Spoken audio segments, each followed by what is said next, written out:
They slapped me with a $30,000 fine for a cabin that wasn't even on HOA property. And when I proved it, things got very interesting. Picture this.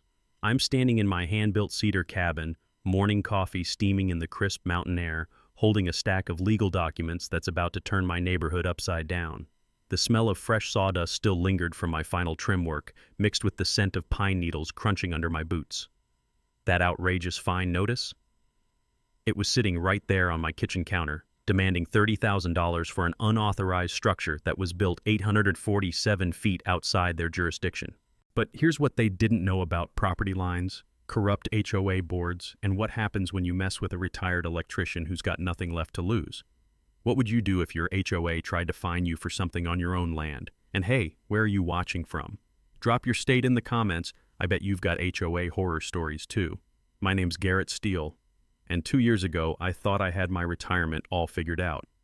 52 years old, 30 years as a union electrician, and a modest nest egg that would let me spend my golden years tinkering in the workshop with my wife Melody cheering me on from the kitchen window. Cancer had other plans. When Melody passed, I found myself rattling around our house in Pine Ridge Estates like a marble in an empty coffee can. The HOA-approved beige walls felt like they were closing in, and every perfectly manicured lawn reminded me of weekend projects we'd never finish together. That's when I remembered Uncle Ray's 40-acre plot up in the Colorado foothills, a slice of wilderness he'd left me that I'd barely visited since his funeral. The land sat about 300 yards past the last HOA street sign, where the manicured suburbia gave way to actual pine trees and deer trails. Standing there that first morning, breathing in the sharp scent of mountain air mixed with decomposing leaves, listening to the distant rumble of my diesel generator warming up, I knew exactly what I needed to build. A small cabin, nothing fancy, just a place where a man could drink his coffee without someone measuring his grass height. Now, 30 years of electrical work teaches you one thing above all else: always pull the proper permits first. I'd seen too many weekend warriors get burned by building without paperwork, so I marched straight down to the county office and filed for everything: structural, electrical, septic. Cost me an extra $300, but those little yellow permits would prove that 600-square-foot cabin was legal as Sunday morning church bells. That's where Vivian Hartwell enters our story. Vivian's the kind of woman who introduces herself by her HOA title first, like she's announcing royalty. HOA Board President Vivian Hartwell, she'd say, standing ramrod straight in designer pantsuits that probably cost more than my monthly pension. At 58, she carried herself with the rigid posture of someone who'd spent decades in corporate HR, and I swear she still had that predatory smile they teach you in Managing Difficult Employees seminars. She ran our 5-person HOA board like her personal kingdom. Pine Ridge Estates was her crowning achievement. Every mailbox painted the approved shade of forest green, every fence post exactly 6 feet high, every flower bed planted with her pre-approved species list. The woman actually carried a measuring tape in her purse. I'd seen her use it on neighbors' lawn decorations, which is either dedication or insanity, depending on your perspective. But Vivian had mastered what I call corporate condescension, that special tone that makes "have a blessed day" sound like a death threat. She'd smile that tight-lipped smile whenever she talked to me, always managing to work in little digs about maintaining our community standards, while her eyes said something entirely different about blue-collar retirees who didn't know their place. The morning everything changed. I was wrestling with a stubborn window frame when I heard the distinctive crunch of expensive tires on gravel. Vivian's pristine white Lexus pulled up to my property line, and out she stepped in ridiculous high heels that immediately started sinking into the soft forest floor.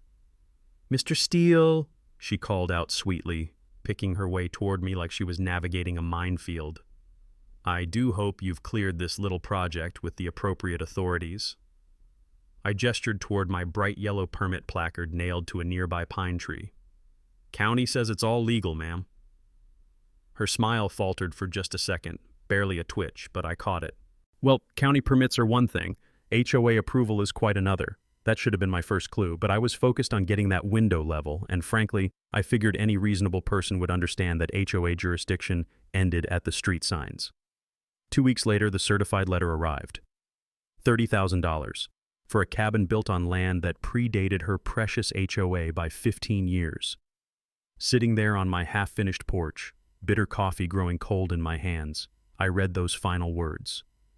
Ignorance of our covenants is no excuse for flagrant violations. That's when I learned something important about bullies.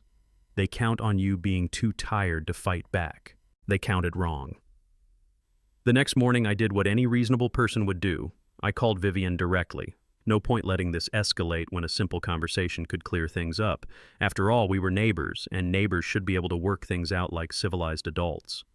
Mrs. Hartwell, this is Garrett Steele. I got your letter about the cabin, but I think there's been a misunderstanding. The property is outside HOA boundaries. The pause on the other end stretched long enough for me to hear my coffee maker gurgling in the background, followed by what sounded suspiciously like papers shuffling. When she finally spoke, her voice had that same corporate sweetness that made my teeth ache. Mr. Steele, I appreciate your call, but our jurisdiction extends to all member properties regardless of their specific location. The covenants are quite clear on this matter. Ma'am, with respect, I've got county permits that show. I'm sure you do. However, our legal counsel has reviewed the situation thoroughly. The fine stands. Good day. Click. I stared at my phone for a solid minute, listening to the dial tone and wondering if I'd somehow slipped into an alternate universe where property lines were suggestions and HOA presidents ruled by divine right. The smell of burnt coffee snapped me back to reality. Apparently, righteous indignation doesn't prevent kitchen appliances from overheating. Within a week, Vivian launched what I can only describe as a psychological warfare campaign worthy of a Pentagon strategist. First came the complaint to county code enforcement, claiming I was operating an illegal rental property without proper permits. The irony wasn't lost on me. She was using my own permits against me, twisting legal construction into something nefarious. Then the whisper campaign started. I'd catch fragments of conversations at the grocery store, neighbors suddenly finding their shoelaces fascinating when I walked by. Poor man's clearly not thinking straight after his wife passed, I heard someone murmur in the cereal aisle. Grief does terrible things to people's judgment. Nothing quite like small-town gossip to make you feel like you're living in a fishbowl filled with piranhas. But Vivian's masterpiece was recruiting other homeowners as her personal surveillance network. Suddenly, every time I drove my truck toward the mountain road, someone would emerge from behind perfectly trimmed hedges like suburban ninjas, all carrying cell phones and concerned expressions. When I brought lumber deliveries up to the cabin site, neighbors would materialize from behind trees, snapping photos like I was some kind of exotic wildlife. The breaking point came when she had the audacity to show up at my front door with a clipboard and that predatory smile. "Garrett," she said, like we were old friends sharing afternoon tea, "I've been thinking about our little situation. Perhaps we can reach some accommodation." "I'm listening." "If you were to halt construction immediately and remove the existing structure, we might consider reducing the fine to a more manageable amount, say $5,000 for the administrative inconvenience." I looked at this woman standing on my porch, offering to graciously reduce her completely fabricated fine by 83%, and something inside me just shifted. You know that moment when you realize someone thinks you're stupid enough to fall for their con? That metallic taste you get when your blood pressure spikes and your ears start ringing? "Mrs. Hartwell," I said carefully, "I think it's time I did some research of my own." Her smile flickered like a light bulb with loose wiring. "Research? Property records, survey maps, maybe even those original HOA documents you keep mentioning." That Tuesday morning found me at the Jefferson County Courthouse, armed with coffee and determination. 30 years of dealing with building inspectors had taught me something valuable. Bureaucrats might be slow, but their paperwork never lies. Every property line, every easement, every covenant gets recorded and filed in triplicate, creating a paper trail more reliable than a bloodhound. The first surprise came when I found the original Pine Ridge Estates Incorporation documents. Turns out HOA boundaries aren't just gentlemen's agreements. They're legally defined and mapped, just like city limits, and they have to file precise boundaries with the county clerk when they incorporate. The second surprise was discovering that my Uncle Ray's 40 acres had been deeded and recorded 15 years before Pine Ridge Estates even broke ground. The land was what lawyers call grandfathered, existing property rights that can't be overridden by later agreements, no matter how fancy the letterhead. But the real bombshell was buried in the HOA's own covenant documents. Section 12C, subsection 4, stated in beautiful legal language that the association's authority extended only to properties within the platted boundaries as recorded with Jefferson County on March 15, 2008. I sat there in that courthouse basement, surrounded by the musty smell of old documents and the fluorescent hum of government lighting, reading that sentence 3 times to make sure I wasn't hallucinating. My cabin wasn't just outside their jurisdiction. It was legally impossible for them to have any authority over it. Time to hire a surveyor. Rex Morrison came recommended by the county clerk as someone who doesn't suffer fools gladly and knows property law like his own grandfather's fence posts.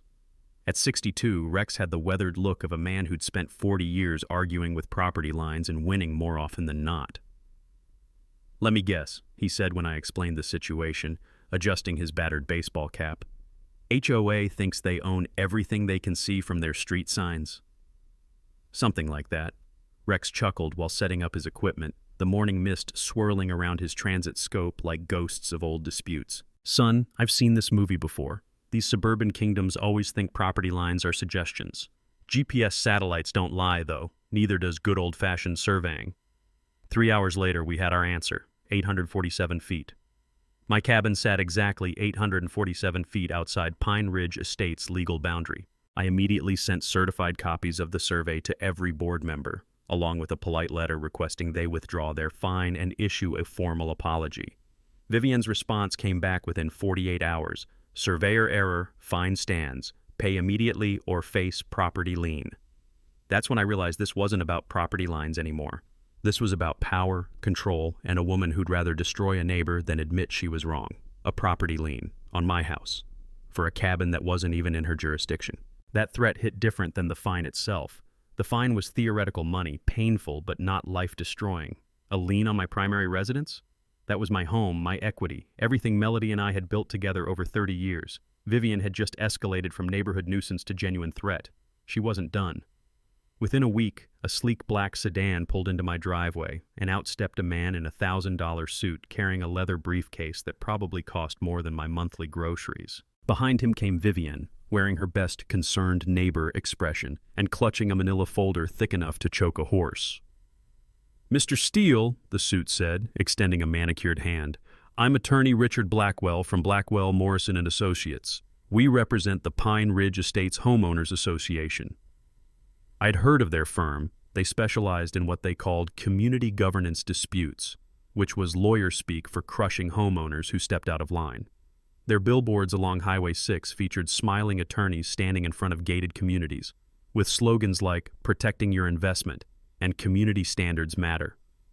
"We're here to discuss your unfortunate situation," Blackwell continued, popping open his briefcase with theatrical precision. "Mrs. Hartwell has shared her concerns about your construction project."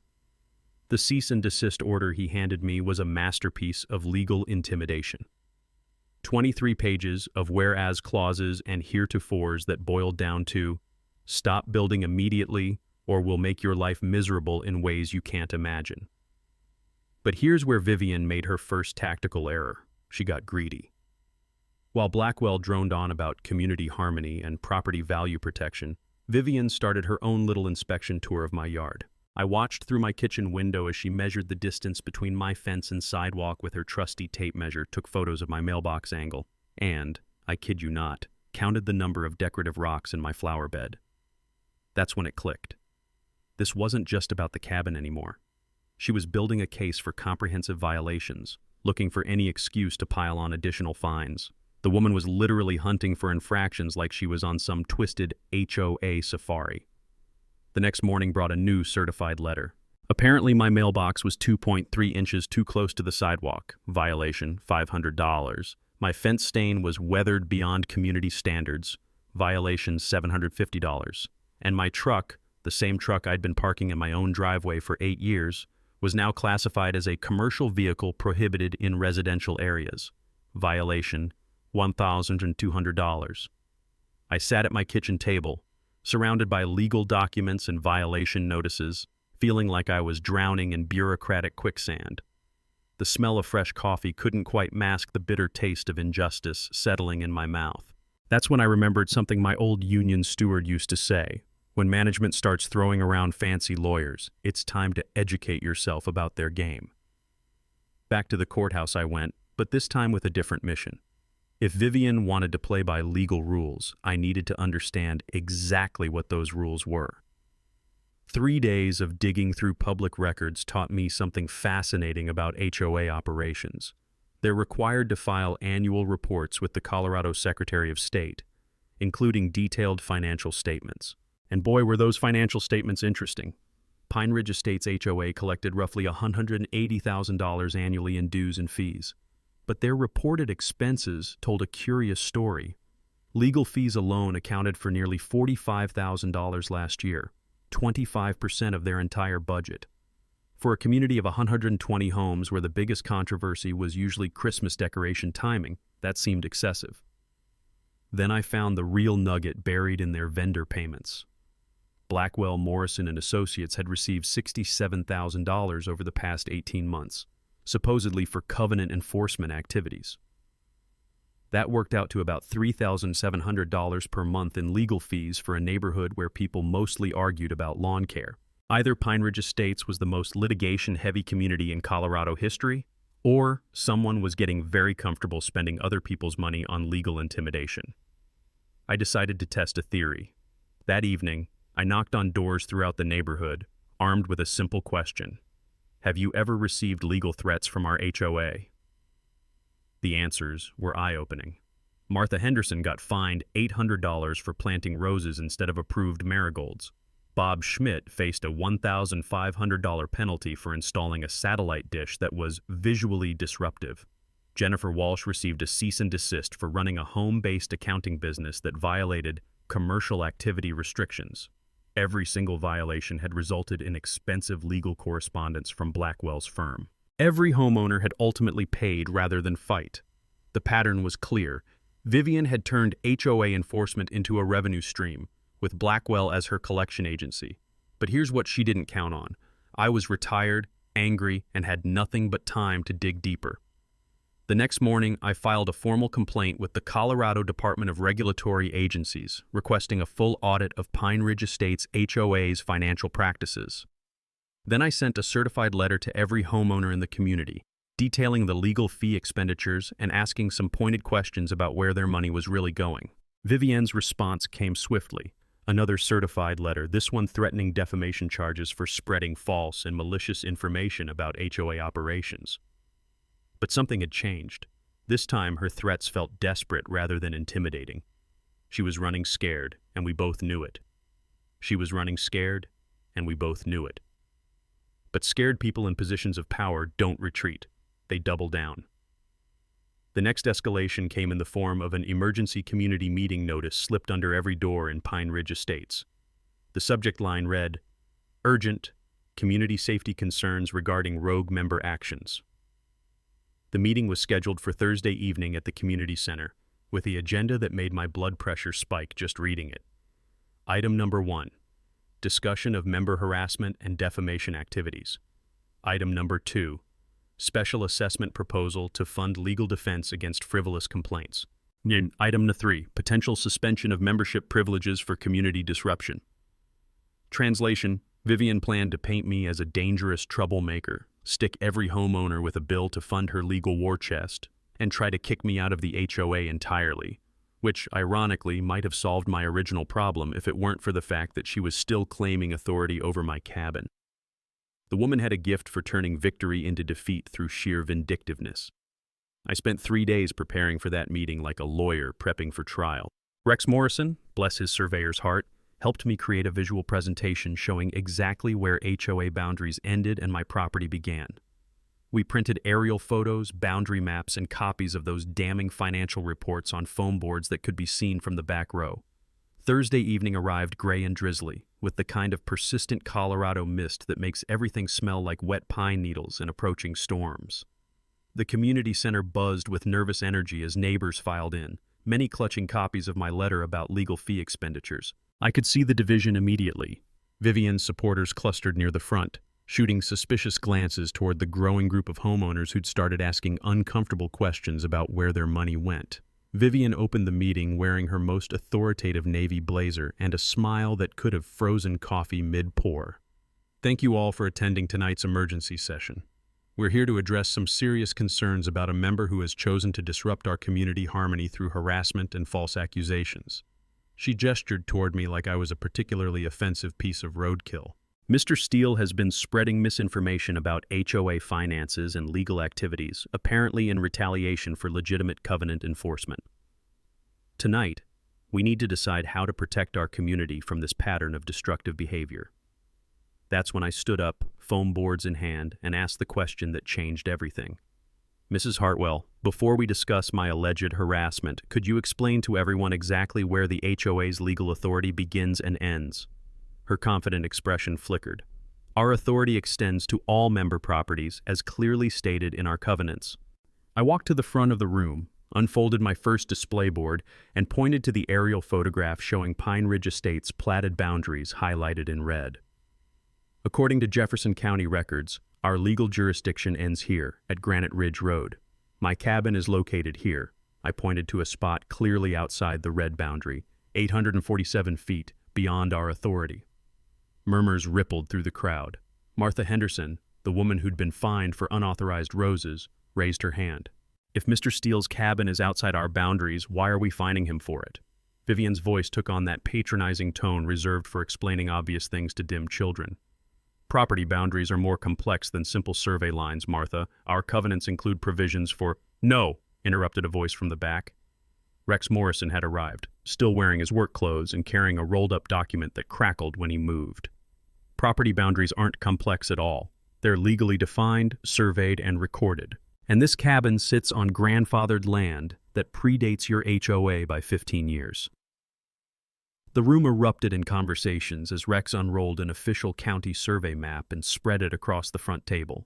Homeowners crowded around, pointing and asking questions, while Vivian stood frozen like a deer caught in headlights. That's when Bob Schmidt, the satellite dish victim, raised the nuclear question. Mrs. Hartwell, if we're spending $67,000 on legal fees to pursue illegitimate claims, what other covenant enforcement might be questionable? The floodgates opened. One by one, homeowners started sharing their own violation stories. Jennifer Walsh's home business restrictions that didn't exist in the original covenants. Tom Bradley's fence height requirements that contradicted county codes. Maria Santos's mailbox color mandate that wasn't in any official document. Every single case had generated expensive legal correspondence. Every homeowner had paid rather than fight. The pattern was unmistakable. Vivian had been manufacturing violations to generate revenue. "This is ridiculous," Vivian finally exploded, her composed facade cracking like old paint. "You people don't understand how difficult it is to maintain community standards when dealing with ungrateful homeowners who question every decision. These legal fees are necessary to protect your property values." The room fell silent. In that moment, every homeowner realized they were looking at someone who viewed them not as neighbors, but as subjects in her personal kingdom. Rex Morrison's voice cut through the tension like a blade. "Ma'am, protecting property values doesn't require violating property rights, and it sure doesn't require spending other people's money on bogus lawsuits." That's when I played my final card. "Speaking of spending other people's money," I said, unfolding my last display board, "let's talk about what happened to the $23,000 collected for playground improvements that somehow never got built." Vivian went dead white. The revolution had begun. Vivian went dead white, and suddenly the room felt like the moment before a thunderstorm breaks. That electric tension when everyone knows something big is about to happen.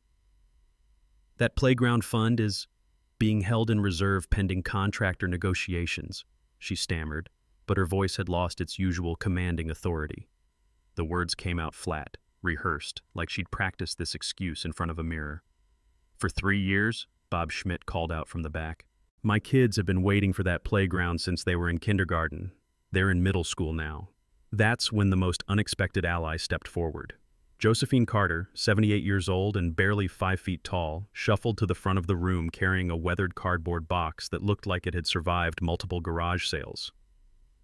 "Mrs. Hartwell," Josephine said in a voice that carried the authority of someone who'd lived through the Depression and wasn't impressed by corporate bullying, "I think it's time we discussed my late husband's files."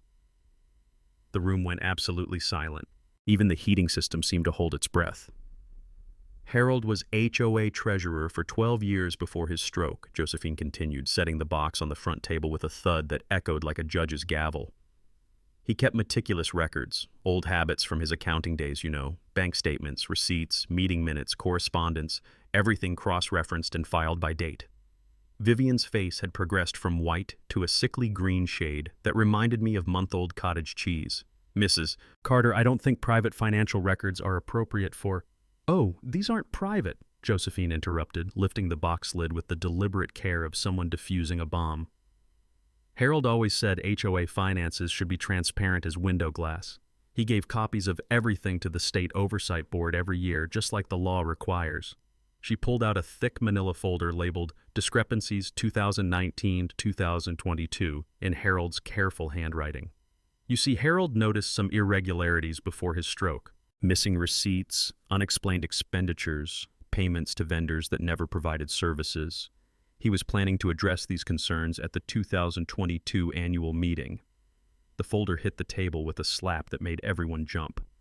But then Harold had his stroke, and you, Mrs. Hartwell, volunteered to take over his duties during his recovery. Very generous of you. Very convenient. I watched Vivian's hands start to shake as Josephine spread Harold's meticulously organized documents across the table. Bank statements showing checks written to non-existent contractors. Invoices for legal services that cost 3 times the market rate. Payments to Pine Ridge Property Management LLC, a company that, according to Harold's research, existed only on paper and shared Vivian's home address. Harold spent his final months trying to reconcile these discrepancies, Josephine continued, her voice never rising above conversational level but somehow commanding absolute attention. He calculated approximately $47,000 in unexplained expenditures over 3 years. Money that should have gone to community improvements, snow removal, actual maintenance. The number hung in the air like smoke from a fired gun. That's completely false, Vivian managed, but her voice cracked on the last word. Harold was confused after his stroke. These records are unreliable. Josephine's eyes turned arctic. My husband's mind was sharp as a tack until the day he died, young lady. Are you suggesting that 40 years of professional accounting experience suddenly evaporated because of a minor stroke? Rex Morrison leaned over the documents, his surveyor's eye picking up details others might miss.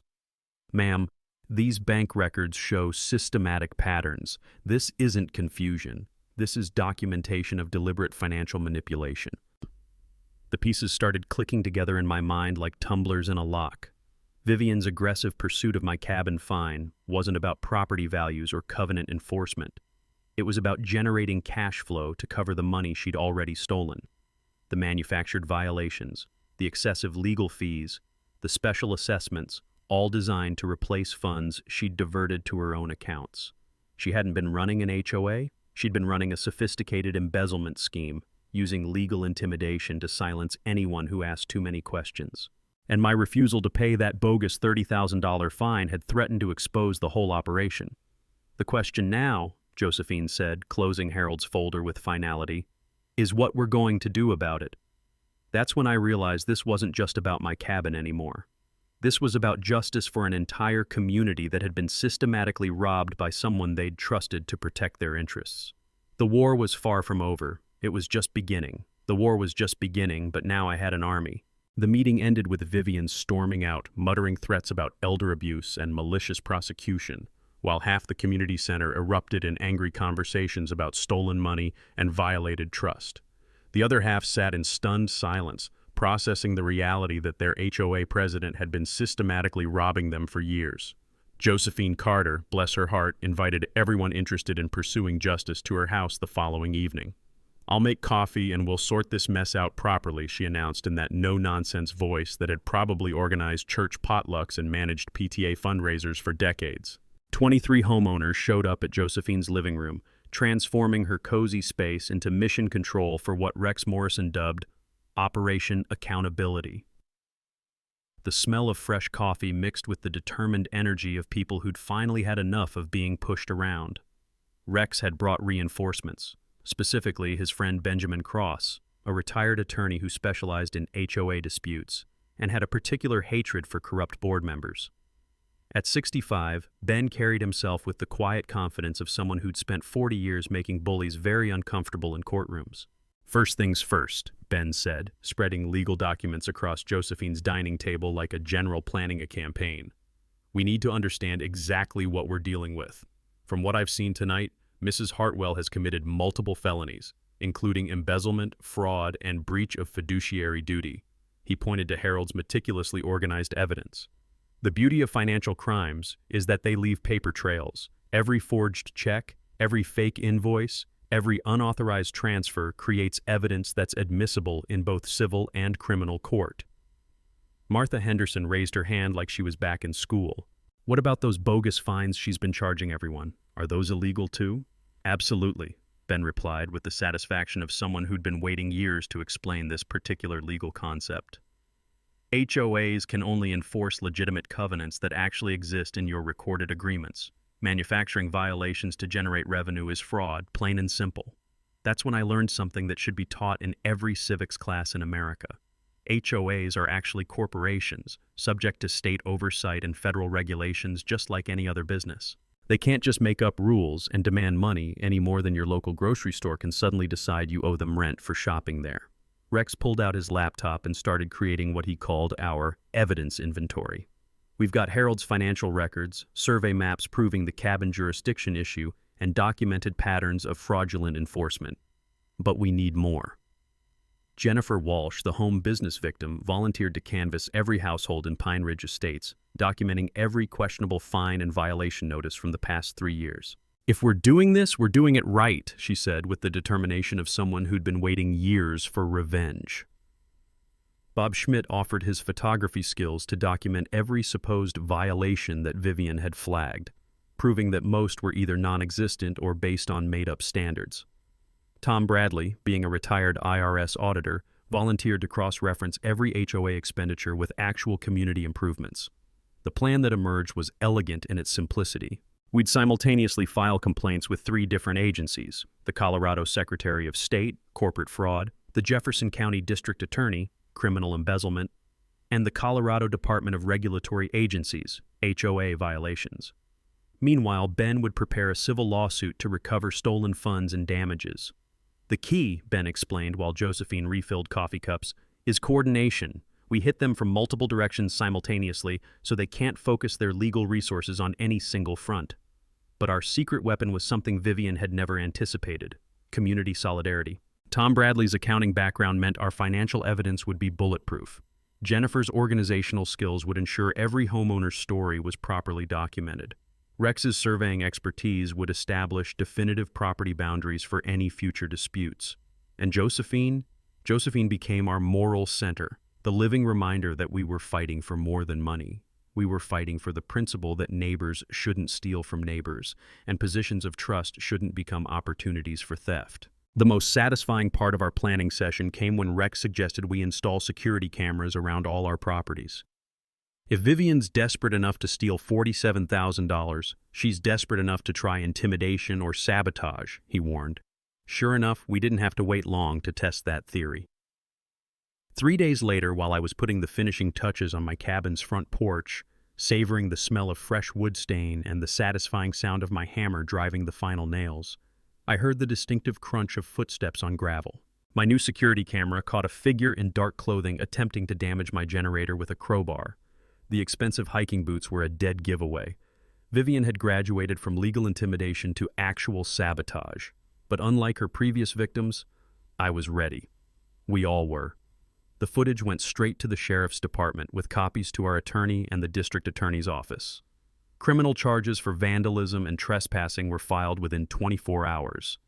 More importantly, the community rally that followed proved that Vivian's reign of terror was officially over. Neighbors who'd been afraid to speak up for years suddenly found their voices, sharing stories of harassment and illegal fines that painted a picture of systematic abuse. The hunter had become the hunted. The hunter had become the hunted, and Vivian was beginning to realize just how cornered she'd become. The vandalism charges hit her like a sledgehammer to her carefully constructed reputation. Within hours of the sheriff's visit, the story spread through Pine Ridge Estates faster than wildfire in August. The woman who'd spent years lecturing neighbors about community standards had been caught on camera destroying property with a crowbar like some common criminal. But instead of backing down, Vivian doubled down with the desperation of someone watching their entire world collapse. If I thought criminal charges would humble her, I was about to learn how dangerous a cornered narcissist could become. Her first move was hiring a crisis management firm. Apparently, there are actually companies that specialize in cleaning up the messes of corrupt HOA officials. Within 48 hours, anonymous flyers started appearing on car windshields throughout the neighborhood, claiming I was a mentally unstable grieving widower who'd been harassing board members and threatening community safety. The flyers were professionally printed, complete with graphics and bullet points about my pattern of aggressive behavior. They even included quotes from concerned neighbors describing my obsessive vendetta against legitimate HOA governance. The whole thing read like political attack ads designed by someone who'd studied psychological warfare. But Vivian's masterstroke was the social media campaign.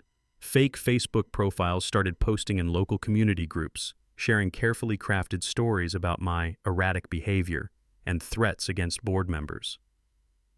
The posts were subtle enough to avoid obvious defamation, but persistent enough to plant seeds of doubt about my credibility. Rex Morrison found the first fake profile when his daughter tagged him in a post about dangerous homeowners who threaten property values. The profile claimed to belong to concerned Pine Ridge resident Sarah Johnson, but Rex's reverse image search revealed the profile photo belonged to a stock photography model from Nebraska. "She's trying to control the narrative before our evidence goes public," Ben Cross observed when we gathered at Josephine's house to review the attack campaign. "It's actually a smart strategy. Discredit the messenger before people hear the message." That's when we discovered just how deep Vivian's corruption network ran. Tom Bradley's forensic accounting had uncovered something that made our original embezzlement allegations look like petty theft. The fake Pine Ridge Property Management LLC that had been receiving HOA payments wasn't just Vivian's personal piggy bank. It was connected to a web of shell companies and kickback schemes involving local contractors, legal firms, and even county officials. "Look at this pattern," Tom said, spreading bank records across Josephine's dining table like he was assembling a jigsaw puzzle. Every major HOA contract for the past 3 years went to companies that paid substantial consulting fees to Pine Ridge Property Management. Lawn care, snow removal, community maintenance, everything was inflated by 30–40% to generate kickback revenue. The numbers were staggering. What we'd initially thought was $47,000 in missing funds was actually closer to $180,000 in systematic fraud. Vivian hadn't just been stealing HOA money. She'd been running a comprehensive corruption scheme that artificially inflated every community expense to generate personal profit. But here's where things got really interesting. Jennifer Walsh's door-to-door documentation project had uncovered something that connected our little neighborhood drama to a much bigger story. 3 other HOAs in Jefferson County had reported similar patterns of excessive legal fees, manufactured violations, and mysterious cost overruns, all connected to the same network of contractors and legal firms. "We're not dealing with one corrupt HOA president," Ben realized as the scope became clear. "We're looking at organized fraud that extends across multiple communities. This is a federal case waiting to happen." That's when Vivian made her most desperate move yet. The emergency meeting notice appeared under our doors on a Friday evening, calling for a special assessment vote to fund necessary legal defense against frivolous complaints and harassment lawsuits. The proposed assessment? $2,500 per household payable immediately to protect community assets from malicious litigation. The meeting was scheduled for Monday night, barely enough notice to organize opposition, and time to catch people off guard before they could fully understand what they were voting on. But Vivian had miscalculated our community's awakening. Instead of panicking about emergency legal fees, homeowners started asking pointed questions about why we needed $300,000 to defend against frivolous complaints that seemed to have substantial evidence behind them. The email chain that followed was a thing of beauty. Martha Henderson started it with a simple question. "Has anyone actually seen evidence that Mr. Steele's complaints are frivolous?" Within hours, 23 homeowners had responded with their own stories of questionable fines, excessive fees, and suspicious contractor relationships. By Sunday evening, it was clear that Vivian's emergency assessment would fail spectacularly. Not only would homeowners vote it down, but the very act of calling for it had created the perfect forum for presenting our evidence to the entire community. That's when she played her final, most desperate card.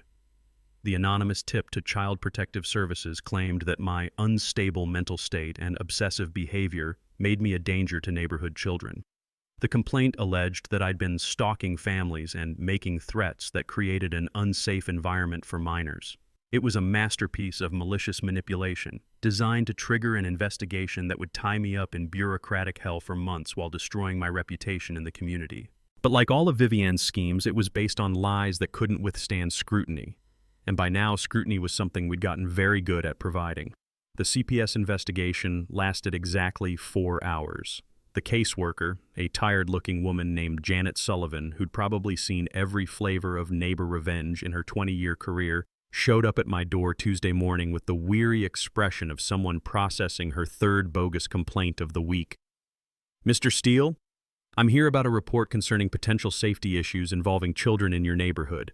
I invited her in for coffee and laid out the entire situation: the HOA corruption, the fraudulent fines, Vivian's escalating desperation, and our community's efforts to expose systematic theft. Janet took notes while I showed her the security footage of Vivian vandalizing my property, Harold Carter's financial records, and the documented pattern of manufactured violations. "Let me guess," Janet said after reviewing the evidence. "The person who filed this complaint is the same one facing potential criminal charges for embezzlement?" "That would be correct." She closed her notebook with a snap that sounded like a judge's gavel.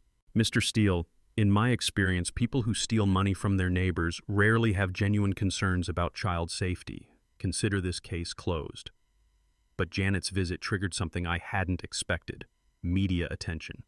Apparently, false CPS reports filed as retaliation for exposing HOA corruption make for compelling human interest stories.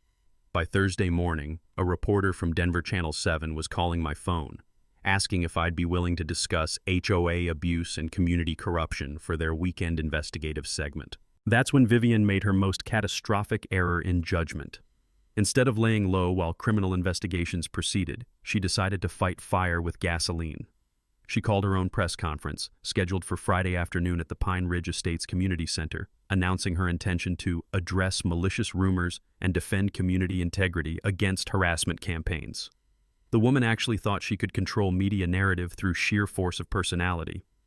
Rex Morrison and I arrived an hour early to find Vivian setting up a makeshift podium, complete with printed talking points and what appeared to be a professionally prepared slideshow about maintaining property values through strong governance. She'd even arranged folding chairs in neat rows, like she was hosting a corporate board meeting instead of defending herself against embezzlement charges. "This should be interesting," Rex muttered as we watched her practice her opening remarks in front of a mirror she'd propped against the wall.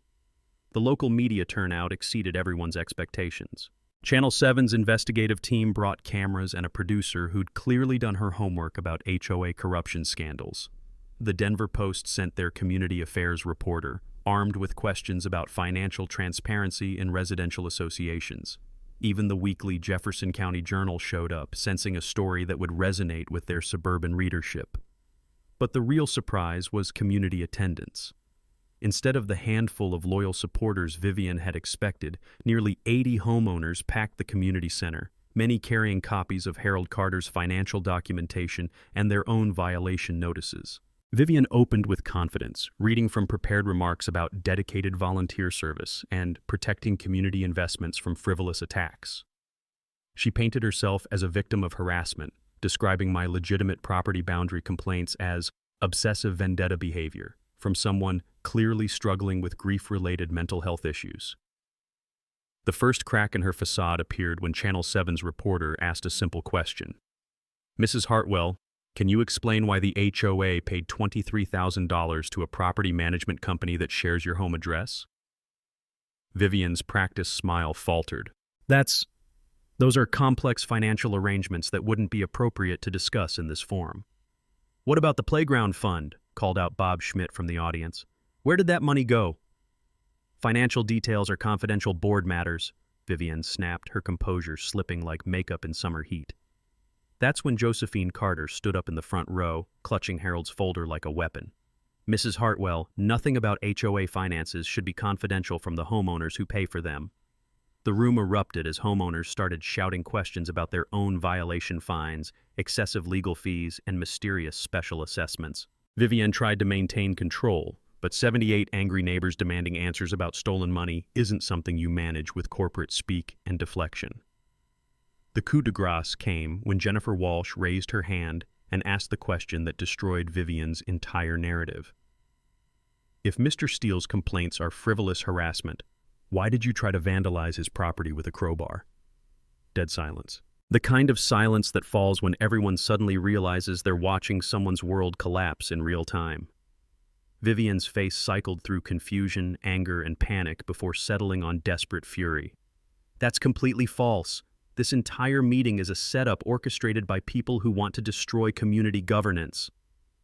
The Channel 7 cameras captured every word as she continued her meltdown, accusing homeowners of conspiracy and elder abuse for questioning financial irregularities. She demanded that media leave immediately, threatened to sue anyone who repeated malicious lies, and finally stormed toward the exit while shouting about ungrateful residents who didn't appreciate her years of dedicated service.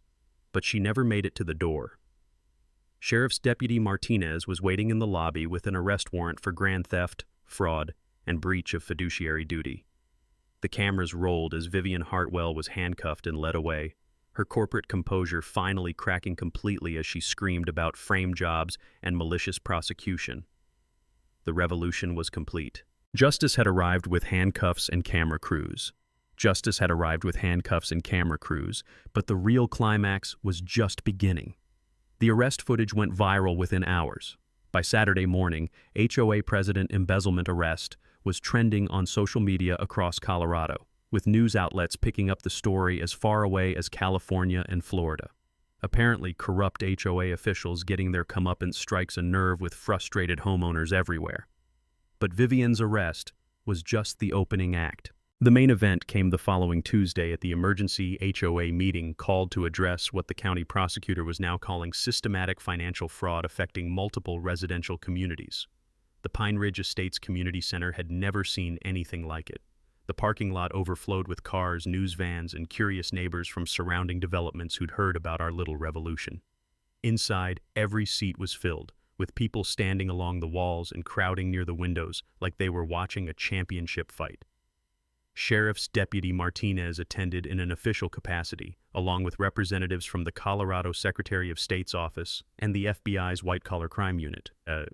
Turns out our neighborhood drama had uncovered what federal investigators called a multi-jurisdictional conspiracy involving HOA corruption, contractor fraud, and money laundering.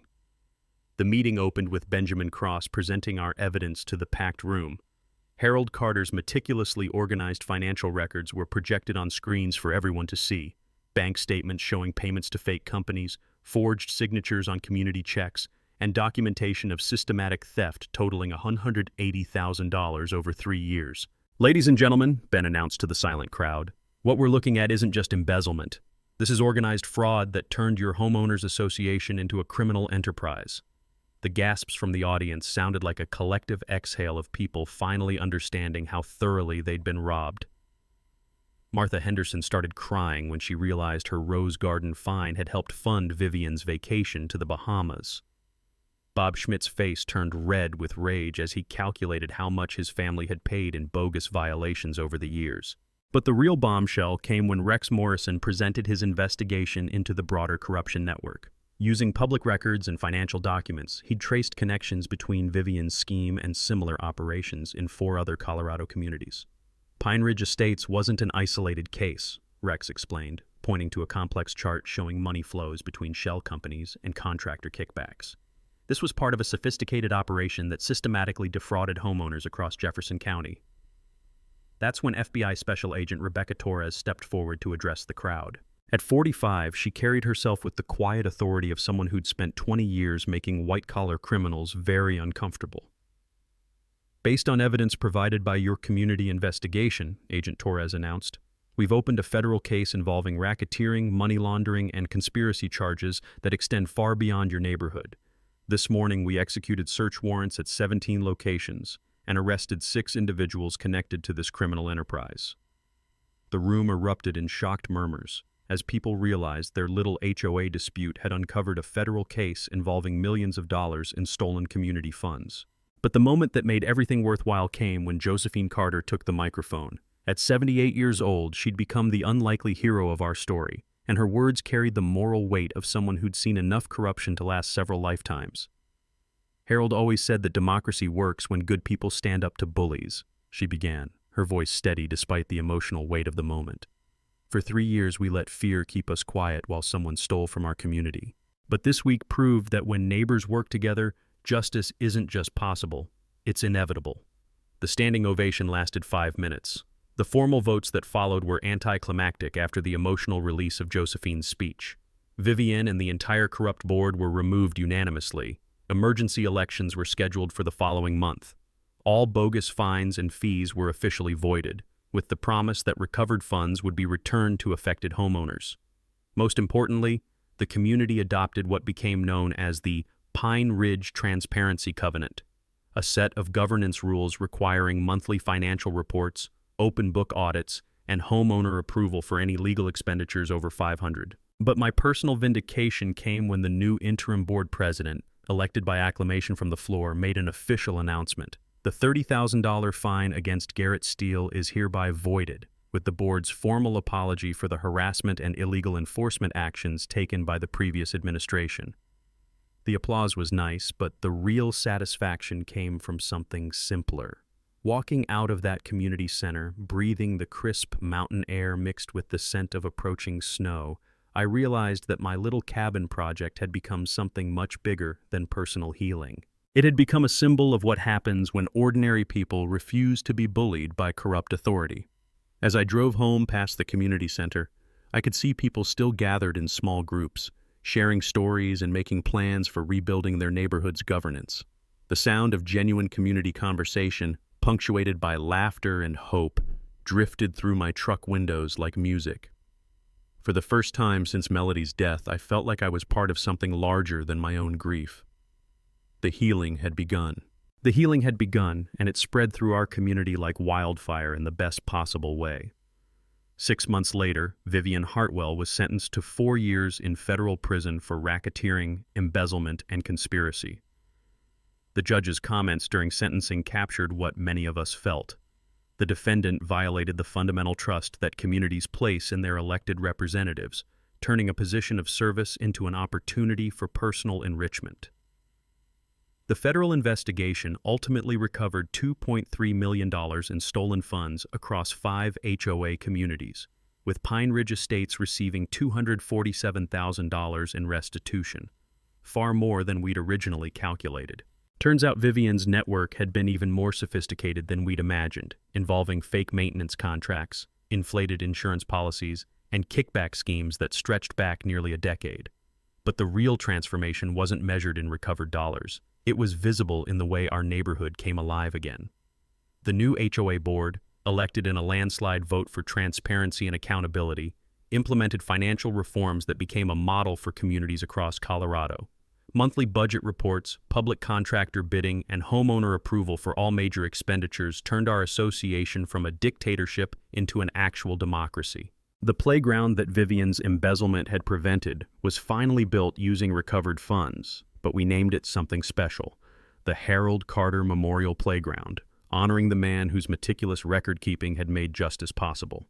Josephine cried happy tears at the dedication ceremony, watching neighborhood children play on equipment that corruption had stolen, but community action had restored. My cabin, meanwhile, became something I'd never expected, a symbol of resistance that neighbors would point out to visitors as the place where the HOA revolution started. The irony wasn't lost on me that a simple grief project had accidentally sparked a federal investigation and reformed local governance practices. But the most meaningful transformation was personal. Building that cabin had started as therapy for loss, but fighting for it had given me purpose again. Rex Morrison and I turned our collaboration into a formal business, Boundary Solutions LLC, helping homeowners across Colorado navigate property disputes and HOA corruption. Turns out there's significant demand for people who know how to read survey maps and aren't afraid of bullies. Josephine Carter became my unofficial business partner, using her decades of community organizing experience to help other neighborhoods build coalitions against corrupt boards. At 79, she discovered a new calling as what local media dubbed the HOA whistleblower, traveling to communities where homeowners suspected financial irregularities. The ripple effects extended far beyond our little corner of Jefferson County. The Colorado legislature passed the Pine Ridge Reform Act, requiring stricter financial oversight for homeowners associations, and creating whistleblower protections for residents who report suspected corruption. Similar legislation was introduced in 6 other states, all citing our case as evidence that HOA governance needed fundamental reform. But perhaps the most satisfying outcome was watching our community rediscover the meaning of neighborly cooperation. The monthly HOA meetings that had once been exercises in intimidation became actual discussions about community priorities.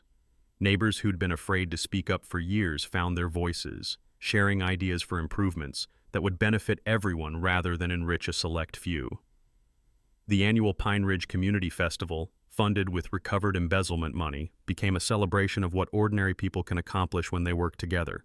Local news crews still show up every year to document what they call the HOA that fought back. But for us, it's just become normal life in a functional democracy. As I write this, I'm sitting on my cabin's front porch, listening to the sound of children playing in Harold Carter Memorial Playground and breathing air that smells like pine needles and possibility. The morning coffee tastes different when you're drinking it in a place you built with your own hands and defended through your own courage. Melody would have loved seeing our community come together like this. She always believed that good people could overcome any challenge if they supported each other through the tough times. Turns out she was right. The cabin walls are decorated now with photos from our victory celebration, newspaper clippings about the federal investigation, and thank you letters from homeowners in other states who used our story to fight their own corrupt boards. But my favorite decoration is simple, Josephine's handwritten note that says, "Harold would be proud." So here's what I learned from taking on a corrupt HOA and accidentally starting a federal investigation. Bullies count on you being too tired, too scared, or too isolated to fight back. But when you stand up, document everything, and build coalitions with neighbors who share your values, even the most entrenched corruption can't survive community scrutiny. Now I want to hear from you. Drop a comment sharing your worst HOA nightmare. Trust me, you're not alone in dealing with power-hungry board members who've forgotten they're supposed to serve their communities, not rule them. And if you love seeing bullies get their comeuppance through good old-fashioned community organizing, hit that subscribe button. Next week, I'm sharing the story of how I helped my elderly neighbor get revenge on the contractor who tried to scam her out of her life savings. Because sometimes, fighting back isn't just about personal justice. It's about protecting the people who can't protect themselves. Thanks for watching HOA Stories. If this episode made you laugh or shake your head at HOA madness, hit that like button and drop your opinion below. We post HOA Karen chaos and neighborhood showdowns every week, so be sure to subscribe to catch the next unbelievable story.